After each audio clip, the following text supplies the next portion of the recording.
من يطع الله ورسوله فقد رشد واهتدى ومن يعص الله ورسوله فقد ضل وغوى اللهم صل على محمد وعلى آل محمد كما صليت على إبراهيم وعلى آل إبراهيم إنك حميد مجيد اللهم بارك على محمد وعلى آل محمد كما باركت على إبراهيم وعلى آل إبراهيم إنك حميد مجيد سبحانك لا علم لنا إلا ما علمتنا إنك أنت العليم الحكيم رب اشرح لي صدري ويسر لي أمري واحلل عقدة من لساني يفقه قولي أعوذ بالله من الشيطان الرجيم من همزه ونفخه ونفسه بسم الله الرحمن الرحيم قل يا عبادي الذين أسرفوا على أنفسهم لا تقنطوا من رحمة الله إن الله يغفر الذنوب جميعا إنه هو الغفور الرحيم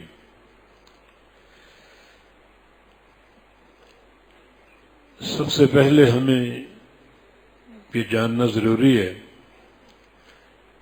کہ اللہ تعالیٰ کے ساتھ ہمارا تعلق کیا ہے، رشتہ کیا ہے۔ ظاہر ہے کہ وہ ہمارا خالق اور مالک ہے، رازق ہے، ہر نعمت اسی کی طرف سے ہے۔ وَإِن تَعُدُّوا نِعْمَةَ اللَّهِ لَا تُحْصُوهَا، تم اللہ کی نعمتوں کو شمار کرنے بیٹھو تو شمار نہیں کر سکتے۔ تو اس ذات کا رشتہ کیا ہے ہمارے ساتھ؟ نہ وہ کسی کا باپ ہے، نہ وہ کسی کا بھائی ہے، نہ وہ کسی کا بیٹا ہے، نہ وہ کسی کا شوہر ہے۔ کیا رشتہ ہے؟ اس رشتے کو پہچاننا ضروری ہے ہر عمل سے پہلے، نماز سے، روزے سے، حج عمرے سے، جہاد سے، جو بھی اعمال صالحہ ہیں، ان اعمال سے قبل یہ جاننا ضروری ہے کہ اللہ تعالیٰ سے ہمارا کیا رشتہ ہے۔ اور رشتہ ایک ہی ہے، مگر اکثریت اس رشتے کو پہچاننے سے قاصر۔ نتیجہ یہ ہے کہ نہ ان کی نمازیں قابل قبول ہیں، نہ ان کے روزے قابل قبول ہیں، کوئی نیکی قابل قبول نہیں جب تک اس رشتے کی معرفت نہ ہو۔ اور وہ رشتہ ہے عبودیت کا۔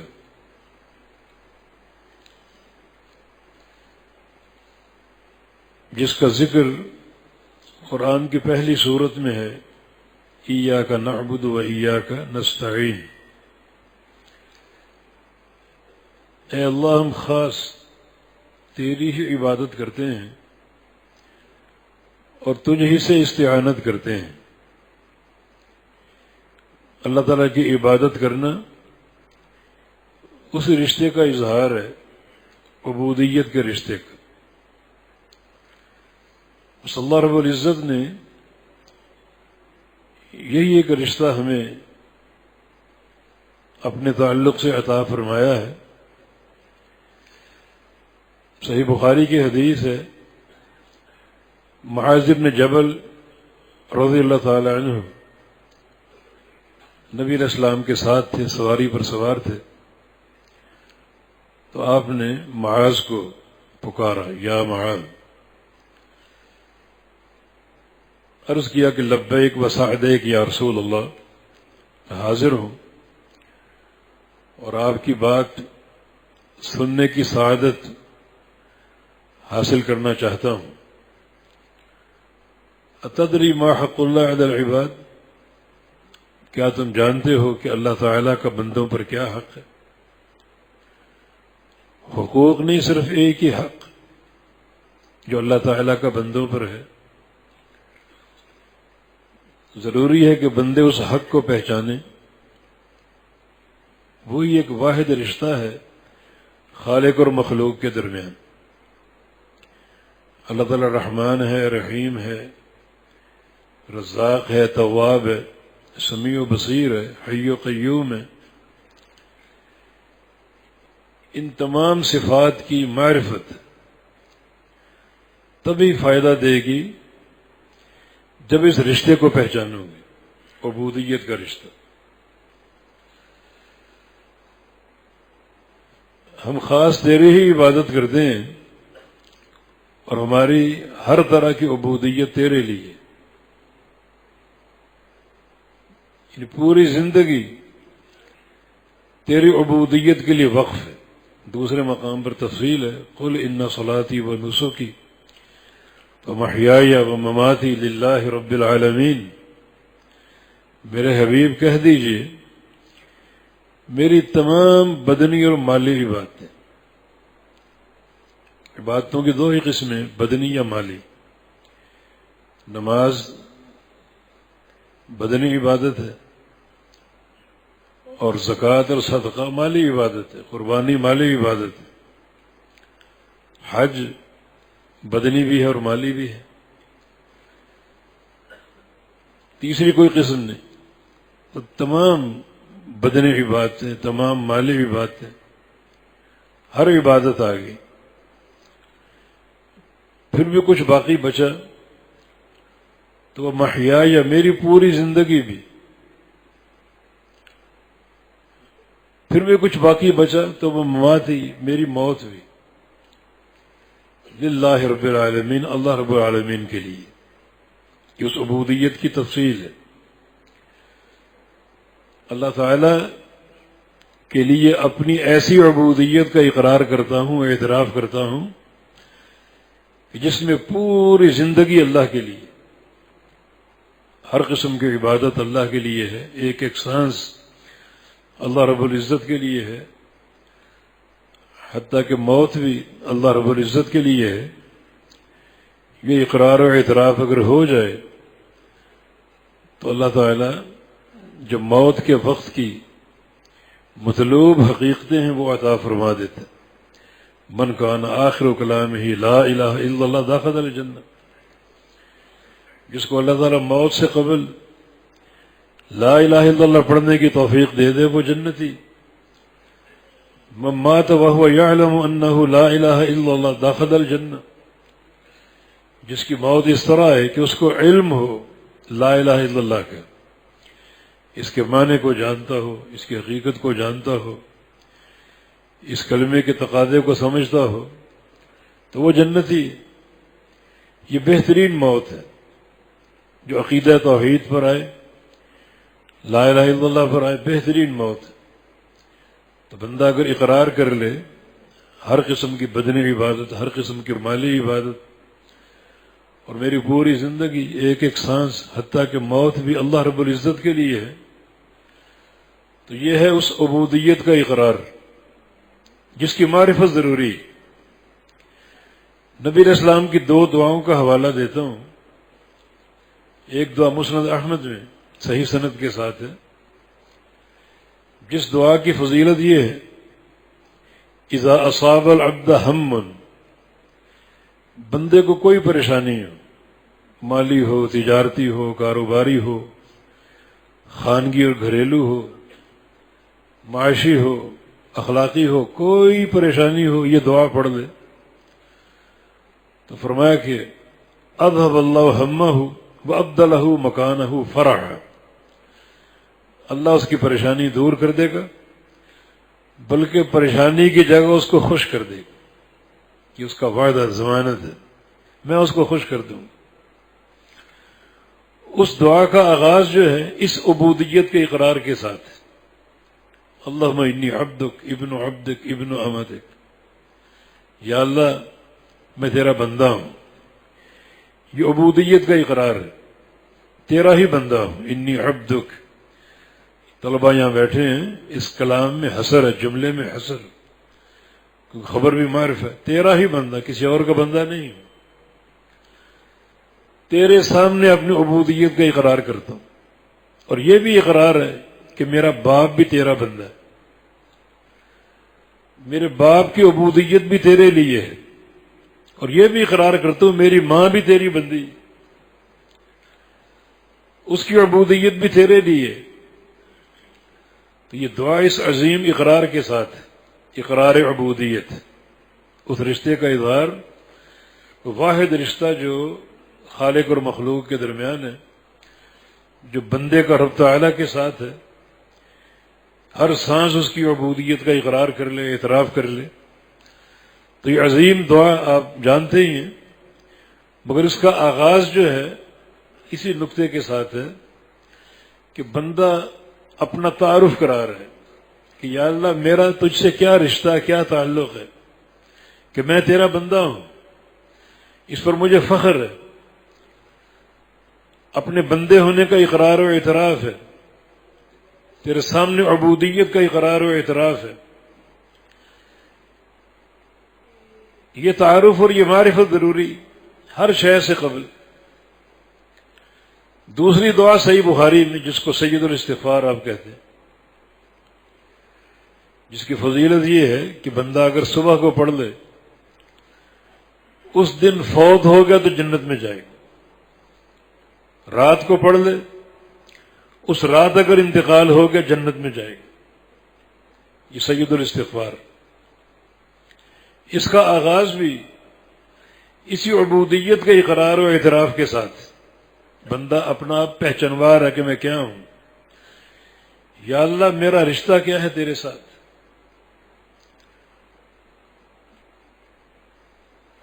اس اقرار و اعتراف کا اظہار ہے. اللہم انت ربی لا الہ الا انت خلقتنی وانا عبدک. یا اللہ تو ہی میرا رب ہے. انت ربی وہی ترکیب ہے، خبر معرفہ ہے اور حصر کا معنی ہے. تو ہی میرا رب ہے اور کوئی رب نہیں. ربوبیت کے سارے معانی تیرے لیے ہیں. ربوبیت کے معنی کیا ہے؟ تو ہی خالق ہے، تو ہی مالک ہے، تو ہی رازق ہے، تو ہی مشکل کشا ہے، تو ہی دستگیری کرنے والا ہے، تو ہی داتا ہے، تو ہی غوث ہے. یہ سارے ربوبیت کے معنی. بندہ اپنا آپ پہچانوار ہے کہ اللہ تعالیٰ سے کیا رشتہ اور کیا تعلق ہے. بس انت ربی، تو ہی میرا رب ہے اور کوئی رب نہیں. تو ہی میرا مشکل کشا حاجت روا اور کوئی نہیں. لا الہ الا انت، تیرے سوا کوئی معبود نہیں. خلقتنی، تو نے مجھے پیدا کیا. وانا عبدک، میں تیرا بندہ ہوں. پھر دوبارہ اسی عبودیت کا اقرار ہے، تیرا ہی بندہ ہوں اور کسی کا بندہ نہیں. میری عبودیت تیرے لیے. بس یہ ایک واحد تعلق ہے بندے کا اللہ کے ساتھ. باقی جو بھی علائق ہیں، جو بھی تعلقات ہیں، اس کی اساس ہی عبودیت ہے. اس نے گڑبڑ کر دی، سارے تعلق ختم. نہ کوئی عبادت قابل قبول ہے، نہ کوئی نیکی قابل قبول ہے. اللہ کے بندو، نماز پڑھنے سے قبل اپنی عبودیت کا فہم لے لو، اس کا اقرار کر لو. اور عبودیت کے اقرار کا معنی یہ ہے کہ اللہ تعالیٰ کے رب ہونے کے جو بھی معنی ہیں وہ یہاں موجود ہیں. رب ہونے کا معنی کیا ہے؟ اللہ پالنے والا، اللہ پیدا کرنے والا، روزی دینے والا، مشکل کشائی کرنے والا، حاجت روائی کرنے والا، دستگیری کرنے والا، وہی داتا ہے، وہی غوث ہے. اگر یہ معنی غیروں کو دو گے تو اللہ کی ربوبیت سے نکل جاؤ گے. جو ربوبیت کا اقرار ہے اس سے باہر ہو جاؤ گے. کوئی بندہ اگر کہ فلاں غوث ہے یا غوث اعظم ہے، اللہ کی ربوبیت سے نکل گیا اور غوث اعظم کی ربوبیت میں آ گیا. اب جاؤ نمازیں پڑھو، حج کرو، صدقات کے ڈھیر لگا دو، کوئی فائدہ نہیں.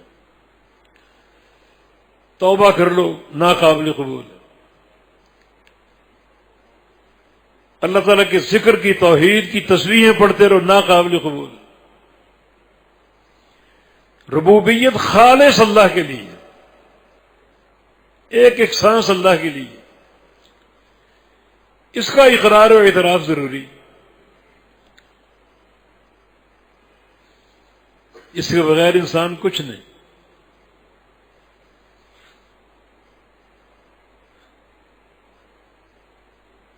انت ربی، تو میرا رب ہے۔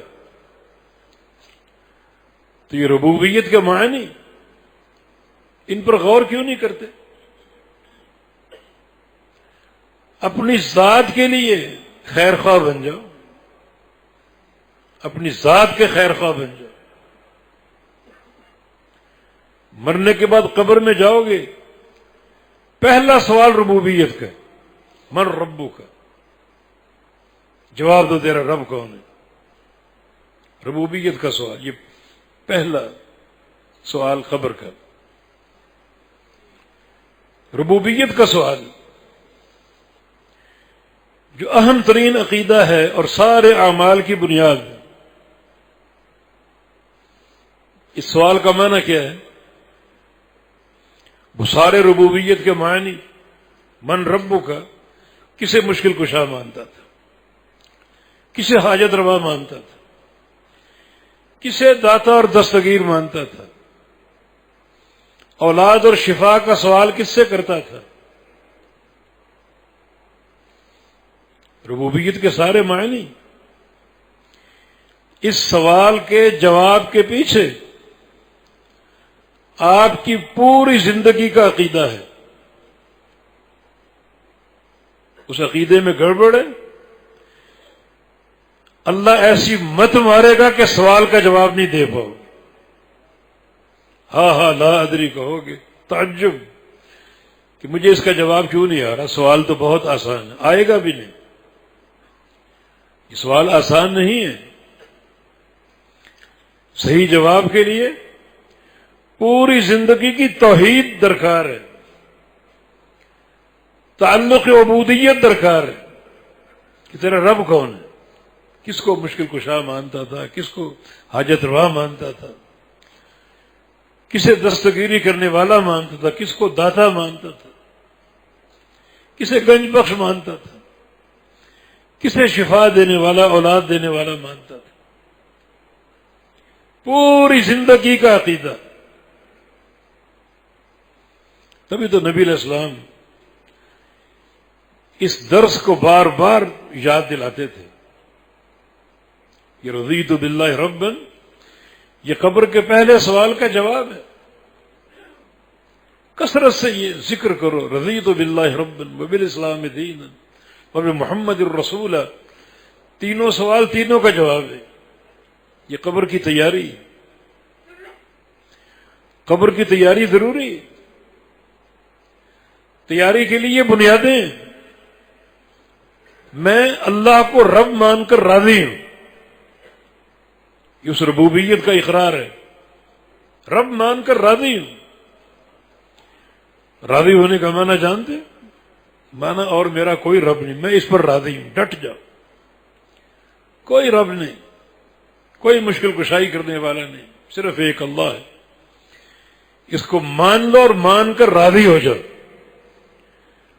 ایسا راضی ہو جاؤ کوئی رب نہیں اللہ کے سوا۔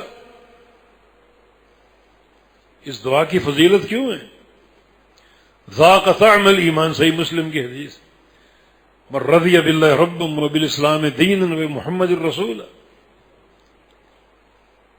جو بندہ یہ کلمات پڑھ لے اس نے ایمان کی حلاوت کو پا لیا، ایمان کی مٹھاس سے اس کا دل بھر گیا، اللہ بھر دے گا کہ اللہ میرا رب ہے اور میں اس پر راضی ہوں۔ اللہ تعالیٰ کی پہچان کی اساس ہے یہ۔ اس حدیث کے ذریعے یہ پہچان آپ کو فراہم کی جا رہی، بار بار یہ صبح و شام کے اذکار میں آپ 3 بار پڑھتے ہیں، اذان کے جواب میں پڑھتے ہیں 5 بار، یہ ہو گیا۔ یعنی یہ سبق جو قبر کی تیاری کم از کم 11 بار تو دہرائی جا رہی۔ معنی کا فہم آ جائے تو کیا کہنا؟ القبر اول منزل من منازل یوم القیامہ، کہ قبر قیامت کی پہلی گھاٹی، مرتے ہی قیامت قائم ہو جاتی، یہ قیامت کی پہلی گھاٹی۔ من نجا منہ فما بعدہ ایسر ومن لم ینجو فما بعدہ اشد، جو یہاں نجات پا گیا تو اگلی ساری گھڑیاں آسان ہوگی، یہاں پھنس گیا تو اگلی ساری گھاٹیاں مشکل ہوں۔ یہ پہلی گھاٹی، اور اس پہلی گھاٹی میں جو پہلا سوال ہے، جو پہلا آپ کا پیپر کا جو ایک کوشچن ہے، وہ اسی ربوبیت کے عقیدے کا ہے۔ آپ رٹے لگاتے رہیں اللہ میرا رب ہے، اللہ میرا رب ہے، یہ کام نہیں آئے گا۔ اس سوال کے جواب کے پیچھے پوری زندگی کی معرفت توحید ہے، ربوبیت کا اقرار و اعتراف ہے پوری معرفت کے ساتھ۔ جو ربوبیت کے معانی ہیں، جو معانی ہیں اس عبدیت کے، عبودیت کے، پورا فہم لے کر قبر میں جانا، تاکہ اس کا سوال، اس کا جواب آسان ہو سکے۔ اور قیامت کے دن میں سارے اولین و آخرین سے ایک سوال ہونا ہے، ماذا کنتم تعبدون؟ ہر امت سے، ہر فرد سے یہ سوال ہے، سارے بندوں کو اس سوال کا سامنا ہے کہ تم عبادت کس کی کرتے تھے؟ اپنا عقیدہ عبودیت واضح کرو، کس کو پکارتے رہے، کس کو پوچھتے رہے، کس کو مشکل کشا مانتے رہے؟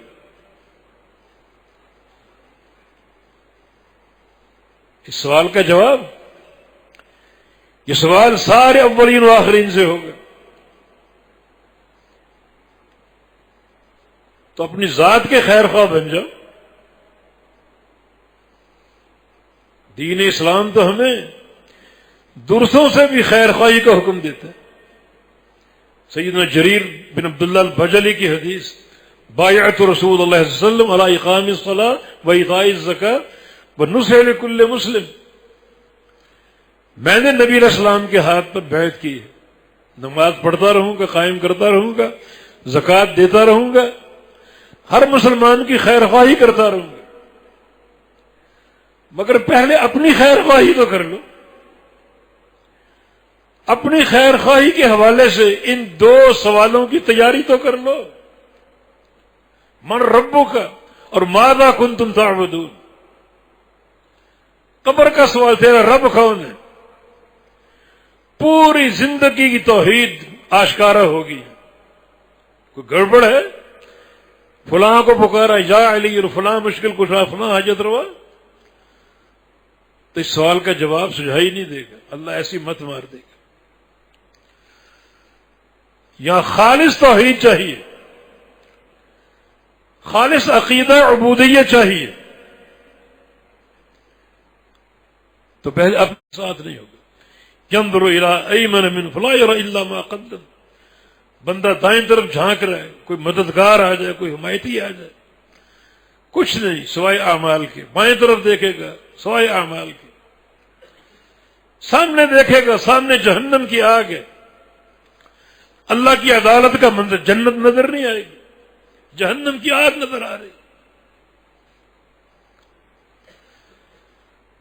تو ماذا کنتم تعبدون، عقیدہ عبودیت واضح کرو، کس کی عبودیت اختیار کی، اس کو واضح کرو، تو اپنی خیر خواہی تو کر لو۔ یہ عبودیت کہاں سے شروع ہوئی؟ جب تم پیدا بھی نہیں ہوئے تھے، عالم ارواح میں تمام انسانوں کی روحیں پہلے پیدا ہو چکی تھی، جسم بعد میں بنے۔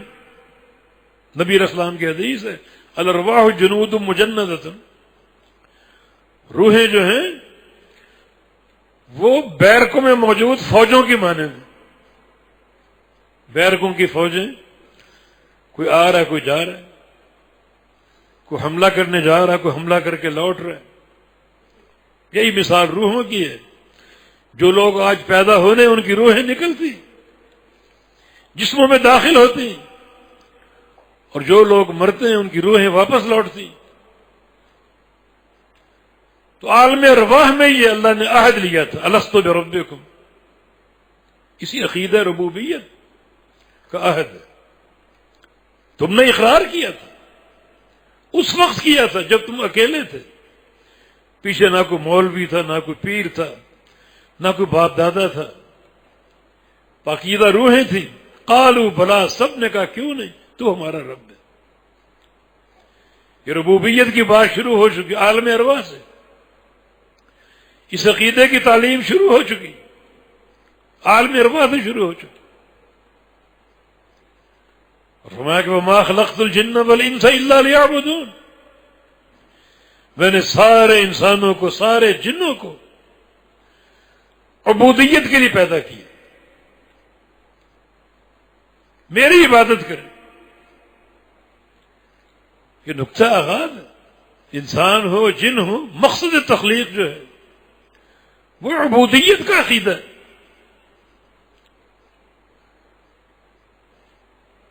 اور یہ عبودیت کب تک رہے گی؟ وَاعْبُدْ رَبَّكَ حَتَّى يَأْتِيَكَ الْيَقِينُ. اس عبودیت پر قائم رہو جب تک موت نہ آ جائے. ہر سانس عبودیت پر قائم ہو. رب تعالیٰ کے ساتھ ایک ہی تعلق تو ہے، تمہارے خالق اور مالک کے ساتھ ایک ہی تعلق ہے. اسے بھی تم نے اگر برباد کر دیا باقی کیا بچا؟ کچھ لوگ سراسر منکر ہیں، کفار ہو گئے، مشرکین ہو گئے، منافقین ہو گئے. کچھ لوگ ایمان لاتے ہیں مگر ربوبیت میں دراڑیں پیدا کرتے ہیں.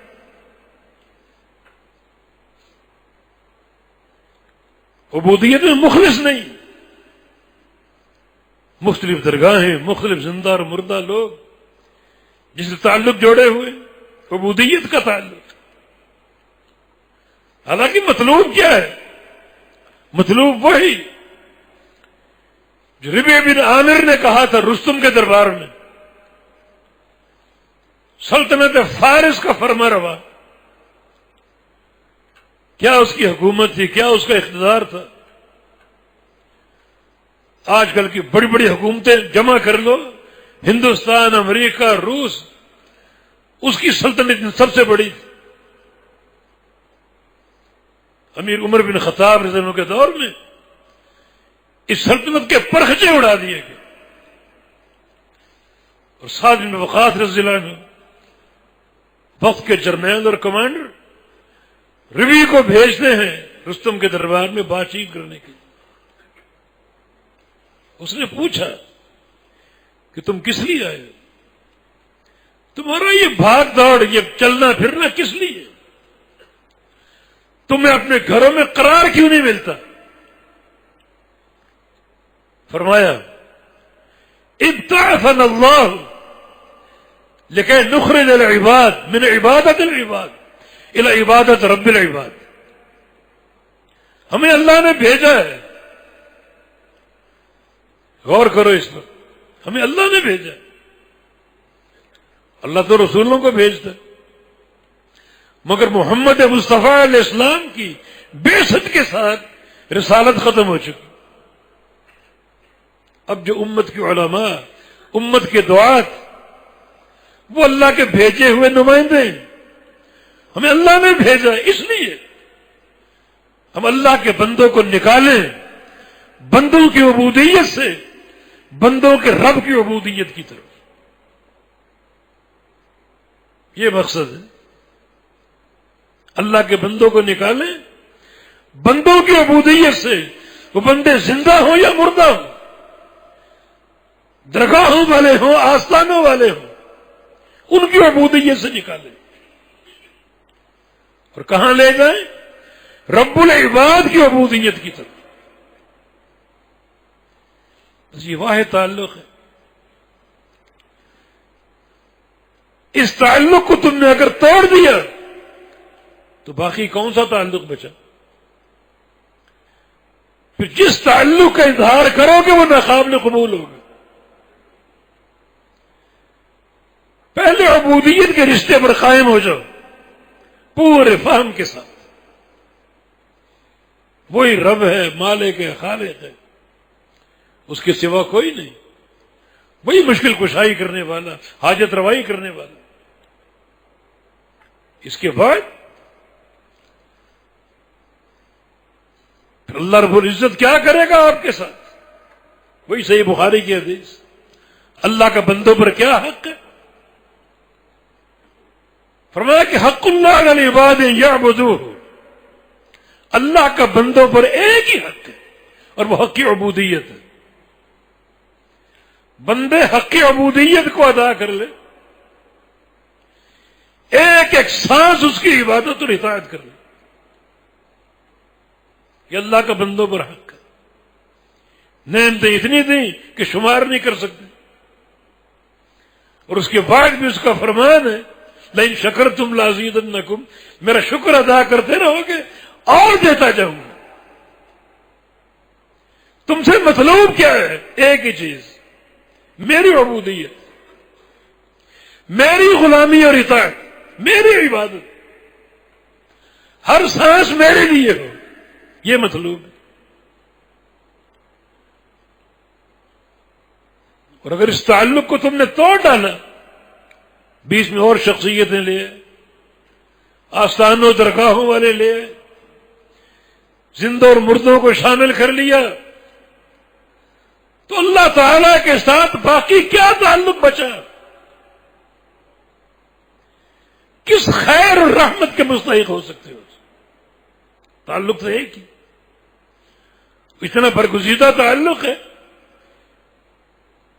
پہلے تمہاری باری، حق کی عبودیت کو سمجھو، پھر اللہ کی باری، حق العباد علی اللہ، اللہ یعذب من لا یشرک بہ شیئا. پھر اللہ کی باری، وہ باری کیا ہے؟ اگر اس تعلق کو تم قائم رکھنے میں کامیاب ہو گئے، تعلق عبودیت کو، تو اللہ تم کو عذاب نہیں دے گا، جنتوں کی وراثت دے گا اس تعلق عبودیت کی بنا پر. اسی کو اگر کھو دیا، پورا دین کھو دیا تم. پھر یہ نمازیں، روزے، حج اور طواف، کسی چیز کا کوئی فائدہ نہیں. ہر عمل سے پہلے تعلق عبودیت کا اقرار و اعتراف. بتاؤ تم کیا ہو، اللہ کے ساتھ کیا تعلق ہے تمہارا. اس کے بعد جو خیرات و برکات ہیں اللہ تعالی کی طرف سے، ان کا اظہار دیکھو. قل یا عبادی الذین اسرفوا علی انفسہم لا تقنطوا من رحمت اللہ. یہ آیت کس کے لیے؟ یا عبادی، ان بندوں کے لیے جو اس عبودیت کے رشتے کو جانتے اور پہچانتے. سب کو خوش ہونے کی ضرورت نہیں.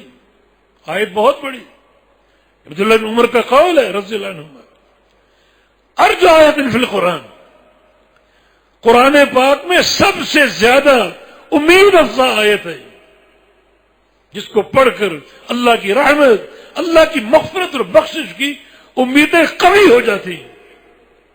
سب سے بڑی آیت امید افزا. یہ سب کو خوش ہونے کی ضرورت نہیں. یا خطاب ہے یا عبادی، اے میرے بندو، وہ لوگوں جو عبودیت کے رشتے کو قائم کیے ہوئے.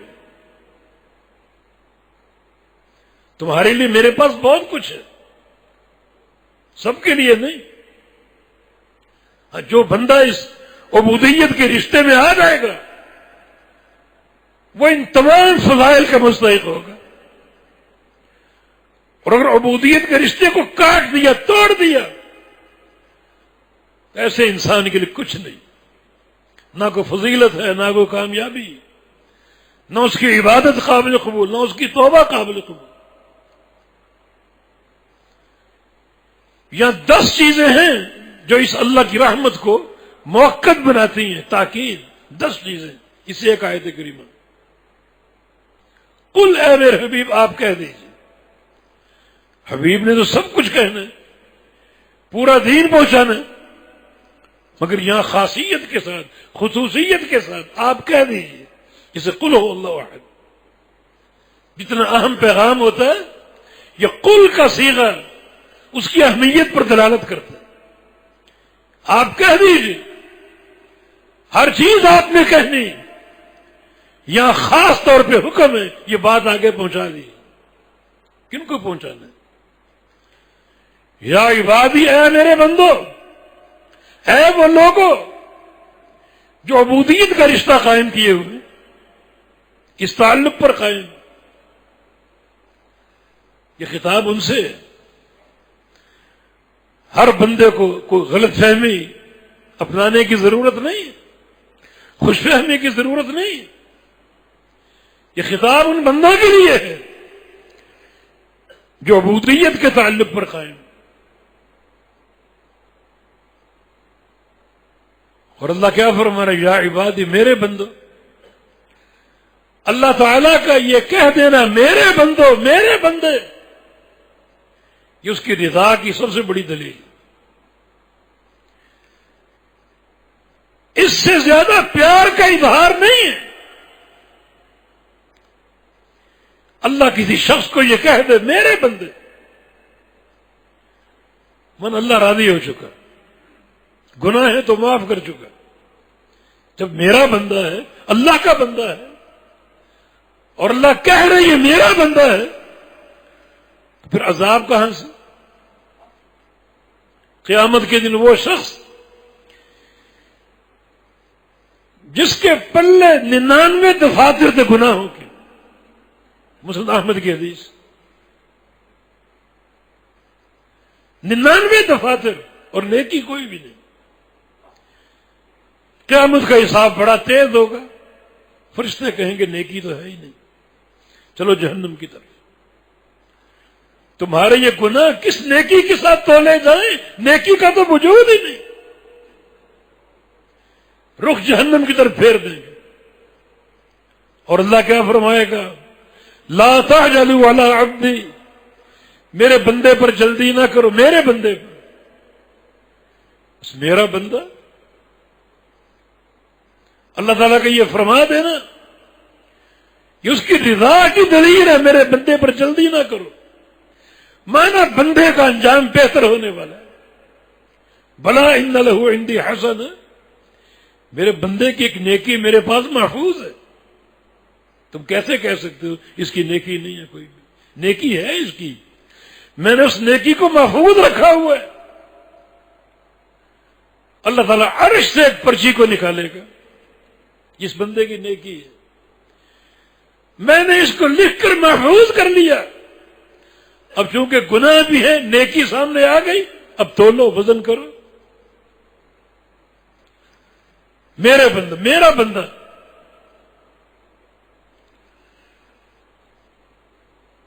کتنا محبت بھرا انداز ہے.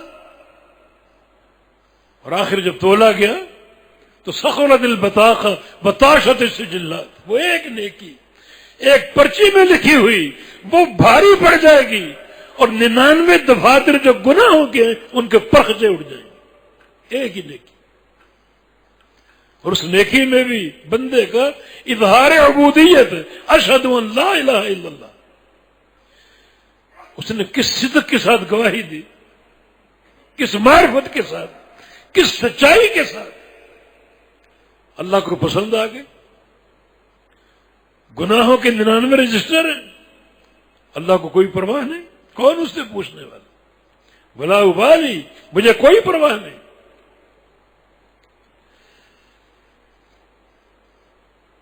دیکھیں عبدی کا لفظ اللہ نے کہاں بولا، پھر بندہ کس طرح کامیاب ہوا. اللہ کیسے اس کے لیے تدبیریں فرما رہے ہیں اس کی بخشش اور کامیابی کے لیے. یہاں بھی محبت بھرا انداز ہے. قل یا عبادی، کہہ دیجئے اے میرے بندو. یہاں کون سے بندے ہیں جنہوں نے اللہ رب العزت کی عبودیت کا اقرار اور اعتراف کر لیا. عبودیت کا معنی سمجھ لیا، اس عقیدے پر ڈٹ گئے اور قائم ہو گئے، ان سے خطاب۔ وہ بندے نہیں جو عبودیت سے نکل گئے۔ نکلنے والے کون ہیں؟ ہر ایسا کام کرنے والے جو عبودیت کے اقرار کے منافی ہو۔ فلاں داتا، فلاں گنج بخش، فلاں مشکل کشا، فلاں دستگیری کرنے والا، فلاں اولاد دینے والا، قدم قدم پر درگاہیں بنا رکھی۔ کیسے کلمہ کو لوگ؟ کہاں کی عبودیت؟ مشرکین مکہ تھے، چوٹی کے مشرک، مگر ان کے جو معبود تھے انگلیوں پر گنے جاتے تھے۔ کسی کا نام لات ہے، منات ہے، عزا ہے، نائلہ ہے، حبل ہے۔ خانہ کعبہ میں 360 بت ہیں۔ آج کلمہ کو لوگ قدم قدم پر درگاہیں قائم کیے بیٹھے، رشتہ عبودیت کے پرختے اڑا دیے۔ یہ آیت تمہارے لیے نہیں، ان بندوں کے لیے جو عبودیت کے رشتے پر قائم۔ کہہ دیجئے اے میرے بندو، اے وہ لوگوں جو پوری زندگی ہر سانس کے ساتھ اللہ کی عبودیت کا اقرار و اعتراف کرنے والے، اس کا بندہ ہوں اور کسی کا نہیں۔ وہی میرا خالق ہے اور کوئی نہیں، وہی میرا مالک ہے، وہی میرا رازق ہے، وہی میرا معبود ہے اور کوئی نہیں۔ اس پر قائم ہو گیا۔ قل یا عبادی، کون بندے؟ اللہ گناہ کا ذکر بھی کر رہے، گناہ کے ذکر سے معاملہ ہلکا پڑ جاتا ہے۔ وہ بندے اسرفوا علی انفسہم، اپنے نفسوں پر زیادتی کر بیٹھے، گناہوں کے ساتھ فسق و فجور کا ارتکاب کر بیٹھے۔ سزا دینے والا گناہ کا ذکر کر دے، مانا کوئی بات نہیں، میں ہوں نا۔ اے میرے وہ بندو جو گناہوں کے ارتکاب سے اپنے اوپر زیادتی کر بیٹھے، میرا ایک آرڈر، لا تقنطوا من رحمت اللہ، عجیب آرڈر، یہ صیغہ نہیں کا۔ کوئی روکا کس چیز سے جاتا ہے؟ کوئی گناہ ہو، لا تزنوا، لا تقربوا الزنا، زنا کے قریب نہ جاؤ، لا تسرقوا، چوری نہ کرو، لا تغتابوا، غیبت نہ کرو، لا تقتلوا النفس التي حرم اللہ، کسی کو قتل نہ کرو۔ یہ نہیں کے سارے صیغے۔ اور یہاں کیا ہے؟ لا تقنطوا من رحمت اللہ، اللہ کی رحمت سے مایوس نہ ہو۔ ایک ہی سیاق ہے نہیں، چوری نہ کرو، زنا نہ کرو، ڈاکہ نہ ڈالو، جھوٹ نہ بولو، غیبت نہ کرو، اور اللہ کی رحمت سے مایوس نہ ہو۔ جیسے چوری گناہ ہے، ڈاکہ گناہ ہے، اسی طرح اس کی رحمت سے مایوس ہونا بھی گناہ ہے۔ نہیں کا عجیب انداز ہے، کیسا محبت کا عالم ہے، کیا اظہار محبت۔ میرے بندو زیادتی کر بیٹھے، گناہ کر بیٹھے، لا تقنطوا من رحمت اللہ، میں حکمن کہہ رہا ہوں کہ میری رحمت سے مایوس نہیں ہونا۔ گناہ کیا ہے یا اللہ، پھر مایوس نہیں ہونا، مایوس